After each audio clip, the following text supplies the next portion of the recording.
வணக்கம் நண்பா. நம்ம சேனலில் இன்றைக்கி பார்க்கக்கூடிய பிஸ்னஸ் டாபிக் என்னென்னு வந்து பார்த்திங்கன்னா ஒரு எக் ரிலேட்டட் பிஸ்னஸ் தான் நம்ம இன்றைக்கான வீடியோவில் நம்ம பார்க்க போகிறோம். இப்போ வந்து ஒரு எக் ஷாப் எப்படி வைக்கிறது, எக்கை வந்து எப்படி டிஸ்ட்ரிபியூட் பண்ணுறது, எப்படி எக்கை வந்து ஹோல்சேலாக போய்ட்டு வாங்குறது, இதில் வந்து எவ்வளோ ப்ராஃபிட் வரும், இதுக்கு எவ்வளோ இன்வெஸ்ட்மெண்ட்டு, இதில் என்ன அட்வான்டேஜ் என்ன டிஸ்அட்வான்டேஜ், இதை பற்றி தான் இன்றைக்கான வீடியோவில் நம்ம A to Z பார்க்க போகிறோம். அதுக்கு முன்னாடி நம்ம சேனலுக்கு இப்போ தான் நீங்கள் ஃபஸ்ட் டைம் வரீங்க அப்படின்னா மறக்காமல் சப்ஸ்கிரைப் பண்ணுங்கள். சப்ஸ்கிரைப் பண்ணி சைடில் இருக்கிற பெல் ஐக்கானை கிளிக் பண்ணி ஆல் கொடுத்துட்டீங்க அப்படின்னா நான் போகிற ஒரு வீடியோஸும் உங்களுக்கு நோட்டிஃபிகேஷன் வரும். இந்த எக் பிஸ்னஸை பொறுத்த வரைக்கும் வந்து பார்த்திங்கன்னா ஒரு எல்லா விதத்துலையுமே நம்மளுக்கு லாபம் வந்து அதிகமாக தான் இருக்கும். எப்படின்னு வந்து பார்த்திங்கன்னா நீங்கள் வந்து ஒரு ஹோல்சேலாக பண்ணாலும் வந்து பார்த்திங்கன்னா அவங்க ஒரு மார்ஜின் வச்சு விற்பாங்க.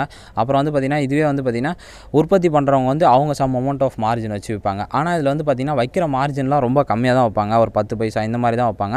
இதுவே அந்த கடைக்கு வந்து பார்த்திங்கன்னா ரிட்டெயிலாக வந்து சேல்ஸ் ஆகுது பார்த்திங்கன்னா அந்த ரிட்டெயில் ஷாப்புக்கு போகிறப்ப தான் வந்து பார்த்திங்கன்னா அவங்க வந்து ப்ராஃபிட் ₹1 அந்த மாதிரி வச்சு விற்பாங்க. இதுவே ஹோல்சேலாக கொடுக்குறப்ப வந்து அவங்க கம்மியாக தான் கொடுப்பாங்க. அதோட இன்னும் வந்து நீங்கள் கம்மியாக வாங்கணும் அப்படின்னு நினச்சிங்கன்னா இந்த எக்லாம் வந்து ஏற்கனவே இந்த பண்ணைலாம் இருக்குது பார்த்திங்கன்னா இந்த கோழி பண்ணை, இந்த காடை பண்ணை, இந்த மாதிரிலாம் இருக்குது பார்த்திங்கன்னா பண்ணைக்கு போனீங்கன்னா இன்னும் வந்து ஒரு ஹோல்சேல் ப்ரைஸோட வந்து நீங்கள் வந்து கம்மியாக வாங்க முடியும். இப்போ வந்து பார்த்திங்கன்னா இந்த எக் பிஸ்னஸை பொறுத்த வரைக்கும் வந்து பார்த்திங்கன்னா ஒரு ஹை ப்ராஃபிட்டபிள் பிஸ்னஸ் தான். அதுவும் இல்லாமல் டெய்லியும் வந்து எல்லாருமே வாங்குகிற பொருள் அப்படின்னே சொல்லலாம். அதுக்கப்புறம் இந்த பிஸ்னஸில் வந்து ஒரு நீங்கள் ஸ்டார்ட் பண்ணிட்டீங்க அப்படின்னா அதை வந்து நீங்கள் லாங் டைமாக வந்து கண்டினியூ பண்ணலாம். அதுக்கப்புறம் எப்போ வந்து உங்களுக்கு இந்த பிஸ்னஸில் அடிவோம் அப்படின்னா இப்போ வந்து முட்டை கொஞ்சம் ரேட் ஏறுறப்போ தான் உங்களுக்கு வந்து இதுவாக இருக்கும். அதுவும் வந்து எல்லோரும் ரேட் ஏற்றுறப்போ உங்களுக்கு பிரச்சனை இல்லை. இதுவே இது பண்ணையாளருக்கு தான் வந்து லாஸ் ஆகும். ஏன்னா வந்து பார்த்திங்கன்னா இந்த என்விரான்மெண்ட்டாக எதனா ஒரு பிரச்சனை, இந்த டிசீஸ் எதனா வந்து கோவில்லாம் ரொம்ப இறந்து போச்சு, அந்த மாதிரி டைமில் மட்டும் இந்த எக்கோட ப்ரைஸ் வந்து ரொம்ப அதிகமாக இருக்கும். இதே வந்து பார்த்திங்கன்னா நம்ம எக்கோட டைப்ஸ்லாம் வந்து பார்த்துருவோம். இதுவே அதிகமாக சேல்ஸ் ஆகிற எக்கு நார்மலாக இந்த பாய்லர் கோழி பார்த்திங்கன்னா அதோட முட்டை தான் வந்து பார்த்திங்கன்னா அதிகமாக சேல்ஸ் ஆகுது. அதோட ப்ரைஸ் வந்து பார்த்திங்கன்னா மார்க்கெட் லெவலில் ₹3 5 வரைக்கும் வந்து பார்த்திங்கன்னா மார்க்கெட்டில் விற்கிறாங்க. இதுவே நாட்டுக்கோழி முட்டை வந்து பார்த்திங்கன்னா மார்க்கெட்டில் ₹8 10 வரைக்கும் வந்து பார்த்திங்கன்னா சேல்ஸ் பண்ணுறாங்க. இதுவே காடை முட்டை வந்து பார்த்திங்கன்னா ₹4 5 வரைக்கும் வந்து சேல்ஸ் பண்ணுறாங்க. இதுலேயே இருக்கிறதுலே ரொம்ப கம்மியாக சேல்ஸ் ஆகிறதுன்னு வந்து பார்த்திங்கன்னா ஆர்கானிக் தான். ஆர்கானிக்கில் வந்து பார்த்திங்கன்னா அதோட ப்ரைஸ் வந்து ரொம்ப அதிகம். எவ்வளோனா ஒரு முட்டையே வந்து பார்த்திங்கன்னா ₹10 20 வரைக்கும் சேல்ஸ் பண்ணுறாங்க. இதில் மக்கள் வந்து அதிகமாக வாங்குறது என்னென்னா இந்த பாய்லர் முட்டை தான் இருக்குது பார்த்திங்கன்னா அதை தான் வந்து அதிகமாக வாங்குறாங்க. மேக்ஸிமம் நீங்கள் இந்த மாதிரி டிஸ்ட்ரிபியூட்ஷிப் எடுத்தீங்க அப்படின்னா உங்களுக்கு வந்து ப்ராஃபிட் அதிகமாக இருக்கும். அதுவும் இல்லாமல் வந்து இன்றைக்கான வீடியோவில் நம்ம எதை பற்றி இவ்வளோ டைப் இருக்குது, இதில் நம்ம எதை பற்றி பார்க்க போகிறோன்னா இந்த பாய்லரும் அதுக்கப்புறம் இந்த ஆர்கானிக் இதோட அட்வான்டேஜ் ப்ராஃபிட் இதை பற்றி தான் நம்ம இன்றைக்கான வீடியோவில் ஃபுல்லாக பார்க்க போகிறோம். வீடியோ ஸ்கிப் பண்ணாமல் பாருங்கள். ஸ்கிப் பண்ணி வந்து பார்த்திங்கன்னா உங்களுக்கு புரியாது. இப்போ நார்மல் எக்குக்கான இன்வெஸ்ட்மெண்ட்னு வந்து பார்த்திங்கன்னா நீங்கள் ஒரு ஷாப் வந்து வைக்கிறீங்க அப்படின்னா அதுக்கு வந்து ஒரு ஸ்டோர் கம்பல்சரி நீங்கள் ஸ்டோர் 3 கட்டுற மாதிரி இருக்கும். அதில் வந்து நீங்கள் எக்லாம் ஸ்டோர் பண்ணி வைக்கலாம். அப்புறம் வந்து நீங்கள் வந்து எக்லாம் டிஸ்ட்ரிபியூட் பண்ணுறதுக்காக ஒரு டாட்டா ஏஸ் வந்து எடுக்கிற மாதிரி இருக்கும். இது வந்து நீங்கள் செகண்ட் ஹேண்ட்லேயே எடுக்கலாம், இல்லை வந்து நீங்கள் புதுசாகவும் எடுக்கலாம். புதுசாக எடுக்கிறப்ப நீங்கள் EMI போகிறப்போ ஒரு 75,000 கட்டி கூட நீங்கள் எடுக்கலாம்.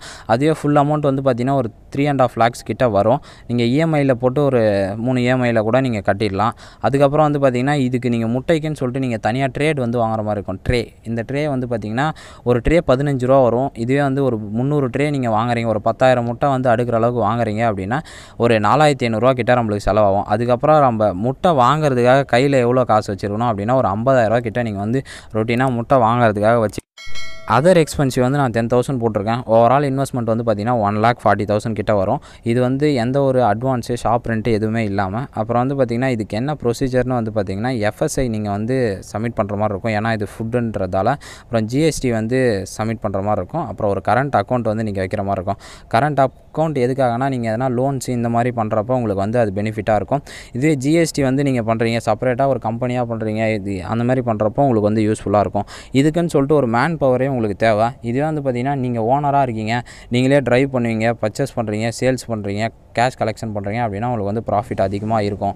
இதே வந்து பார்த்திங்கன்னா ஆள் போட்டு பண்ணுறீங்க அப்படின்னா உங்களுக்கு வந்து நிறைய ஒரு நாளைக்கு வந்து ஒரு 50,000 இல்லை வந்து நான் 1,00,000 இந்த மாதிரிலாம் நீங்கள் வந்து ஒரு டிஸ்ட்ரிக்ட் ஃபுல்லாக சேல்ஸ் பண்ணுற மாதிரி இருந்தால் நீங்கள் ஆள் போட்டு பண்ணலாம். ஒரு 10,000 எக்லாம் நீங்கள் பண்ணுற மாதிரி இருந்துச்சுன்னா நீங்களே போய்ட்டு பண்ணுறது பெஸ்ட்டு.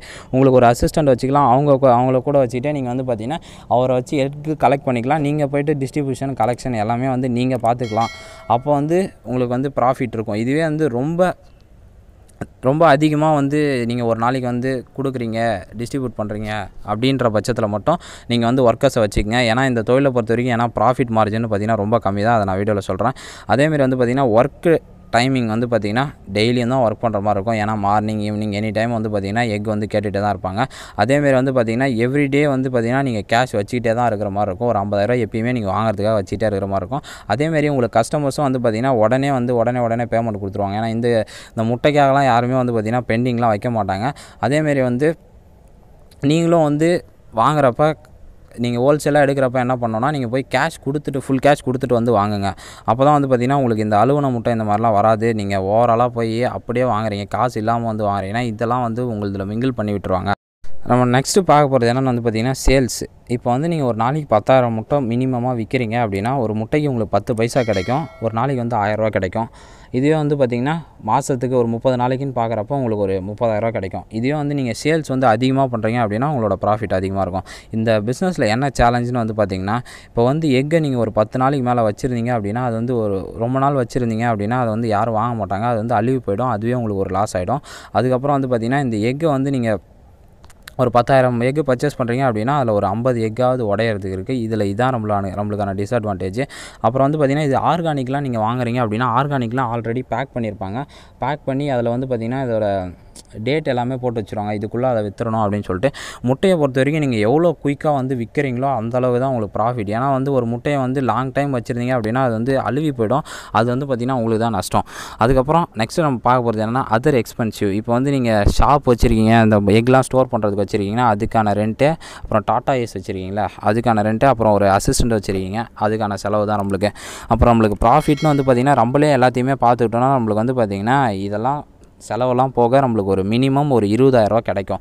இதுவே நீங்கள் வந்து ஒரு டிஸ்ட்ரிக்ட் ஃபுல்லாக எடுத்து டிஸ்ட்ரிபியூட் பண்ணுறேன், நான் ஒரு நாளைக்கு ஒரு 50,000 முட்டை இந்த மாதிரிலாம் பண்ணுறீங்க அப்படின்னா உங்களோட ப்ராஃபிட்டும் வந்து பார்த்திங்கன்னா அதிகமாக தான் இருக்கும். 1,00,000 ரூபா கூட இதில் சம்பாதிக்க முடியும். உங்களுக்கு எந்த அளவுக்கு டேலண்ட் இருக்கோ அதுக்கேற்ற மாதிரி தான் இதில் ப்ராஃபிட் எடுக்க முடியும். டேலண்ட்னா என்னென்னா மார்க்கெட்டிங் தான். மார்க்கெட்டிங்கே உங்களுக்கு எந்த அளவுக்கு வந்து கடைகள்லாம் நீங்கள் பிடிச்சி வச்சுருக்கீங்களோ அந்தளவுக்கு உங்களுக்கு ப்ராஃபிட் அதிகமாக இருக்கும். அதுக்கப்புறம் வந்து பார்த்திங்கன்னா இந்த ஆர்கானிக் இருக்குது பார்த்திங்கன்னா, இந்த ஆர்கானிக்கில் வந்து இது வந்து சேல்ஸ் கம்மி தான். ஆனால் இருந்தாலும் இதுக்கு நம்மளுக்கு ஒர்க்கு ரொம்பவே அதிகம். ஏன்னா வந்து பார்த்திங்கன்னா மார்க்கெட்டிங் பர்சன் வேணும், சேல்ஸ் பர்சன் வேணும், கேஷ் கலெக்டிங் பர்சன் வேணும், அப்புறம் வந்து பார்த்திங்கன்னா பேக்கிங் பர்சன் வேணும், அப்புறம் அந்த எக்லாம் க்ளீன் பண்ணுறாங்க பார்த்திங்களா இதுக்கான இவ்வளோ பேரை போட்டு நீங்கள் வந்து ஒர்க் பண்ணுறீங்க அப்படின்னும் போது இவங்க எல்லாருக்குமே வந்து சேலரி கொடுக்கணும். அப்படி பார்க்குறப்போ உங்களுக்கு வந்து ப்ராஃபிட் கம்மியாக தான் இருக்கும். ஏன்னா இது வந்து சேல்ஸ் அதிகமாக இருந்தால் பரவாயில்ல. இப்போ அந்த பாய்லர் எக் இருக்குது பார்த்திங்களா, அது சேல்ஸ் அதிகமாக இருக்கும். அதனால் ரேட்டு கம்மியாக இருந்தாலும் டேலி ஆகிடும். இது வந்து பார்த்திங்கன்னா ஒரு எக்கே 10 ரூபாலேருந்து 20 ரூபா விற்கிறாங்க. ஆனால் வந்து இதுக்கான நம்ம செலவே வந்து பார்த்திங்கன்னா அதிகமாக போகும். அதனால் நீங்கள் வந்து இந்த பாய்லர் எக் இருக்குது பார்த்திங்களா அதை நீங்கள் ஸ்டார்ட் பண்ணுறது நல்லது. இது ஆர்கானிக் வந்து உங்களுக்கு அந்தளவுக்கு வந்து மார்க்கெட்டிங் திறமை இருக்குன்னா நீங்கள் வந்து பண்ணலாம். ஏன்னா மார்க்கெட்டிங் இது 4மே உங்களால் கம்ப்ளீட்டாக பண்ண முடியும் அப்படின்னா வந்து பார்த்திங்கன்னா நீங்கள் ஈஸியாக ஆர்கானிக் எடுத்து பண்ணலாம். ஏன்னா இப்போலாம் ஆர்கானிக் வந்து ஒரு சிலர் தான் வாங்க ஆரம்பிக்கிறாங்க. ஏன்னா எல்லாருமே வந்து சீப் அண்ட் பெஸ்ட்டு தான் வந்து பார்ப்பாங்க. இப்போ வரைக்குமே வந்து எந்த ஒரு இதுவுமே சரி எல்லோரும் இப்போ என்ன பண்ணுறாங்கன்னா சீப் அண்ட் பெஸ்ட்டு கம்மி ரேட்டில் வரதை தான் வாங்கிப்பாங்க. அதனால் வந்து நீங்கள் வந்து பாய்லர் எக் எடுக்கிறப்ப உங்களுக்கு வந்து ப்ராஃபிட் அதிகமாக இருக்கும். இது வந்து உங்களுக்கு சேல்ஸும் வந்து அதிகமாக இருக்கும். நீங்கள் மார்க்கெட்டிங் வந்து இப்போ நீங்கள் ரெகுலராக ஒரு சில கடையில் வந்து ரெகுலராக வந்து வாங்கிட்டே இருப்பாங்க. இதுவே ஆர்கானிக் எடுக்கிறப்ப என்ன ஆகும்னா ஆர்கானிக் வந்து இப்போ ஒரு கடைக்கு எடுத்துக்கங்க, நீங்கள் கம்பேர் பண்ணி பார்க்குறப்ப ஆர்கானிக்கு பாய்லர் எக் வாங்குறவங்க வந்து பார்த்திங்கன்னா இந்த எக்கு வந்து ஒரு 10% தான் வாங்குவாங்க. மீதி 90% வந்து பார்த்திங்கன்னா அந்த பாய்லர் எக் தான் வாங்குவாங்க. அதனால் வந்து பார்த்திங்கன்னா நீங்கள் பாய்லர் எக் பிஸ்னஸே வந்து ஸ்டார்ட் பண்ணலாம். அதுக்கப்புறம் வந்து பார்த்திங்கன்னா நீங்கள் இதை வந்து ஹோல்சேலாக எடுக்கிறத விட ஏற்கனவே வந்து பார்த்திங்கன்னா ஒரு சில நாமக்கல் இந்த மாதிரி ஏரியாலாம் வந்து ஏற்கனவே உற்பத்தி பண்ணுறாங்க பார்த்திங்களா, நீங்களே போய்ட்டு டேரெக்டாக வந்து எடுத்தீங்க அப்படின்னா இன்னும் வந்து உங்களுக்கு சீப்பாக வந்து கிடைக்கும். இப்போ வந்து நீங்கள் ஹோல்சேலில் எடுக்கிறப்ப உங்கள் ப்ராஃபிட் 10 பைசா தான் வச்சு விற்கிறீங்க. நீங்களே போய்ட்டு டேரெக்டாக அங்கே எடுக்கிறப்ப என்ன ஆகும்னா உங்களுக்கு இன்னும் ஒரு மார்ஜின் ஒரு 20 பைசா இந்த மாதிரி வந்து வச்சு விற்கிறதுக்கான வாய்ப்பு இருக்குது. ஸ்டார்டிங்லேருந்து எண்டு வரைக்கும் வீடியோ ஸ்கிப் பண்ணாமல் பார்த்துருந்தீங்க அப்படின்னா இந்த எக் பிஸ்னஸ் பற்றி ஃபுல் டீட்டெயில்ஸ் உங்களுக்கு தெரிஞ்சிருக்கும். வீடியோ பிடிச்சிருந்தால் லைக் பண்ணுங்கள். வேறு எதனா டவுட் இருந்தால் கீழே கமெண்ட் பண்ணுங்கள். உங்கள் ஃப்ரெண்ட்ஸ் இல்லை ரிலேட்டிவ்ஸ் யாருன்னா இந்த மாதிரி பிஸ்னஸ் ஸ்டார்ட் பண்ணணும் ஐடியா கேட்டால் அந்த வீடியோ ஷேர் பண்ணுங்கள். Thank you friends. இதில் ஒரு பெஸ்ட்டான வீடியோஸில் பார்ப்போம். மறக்காமல் சப்ஸ்கிரைப் பண்ணுங்கள்.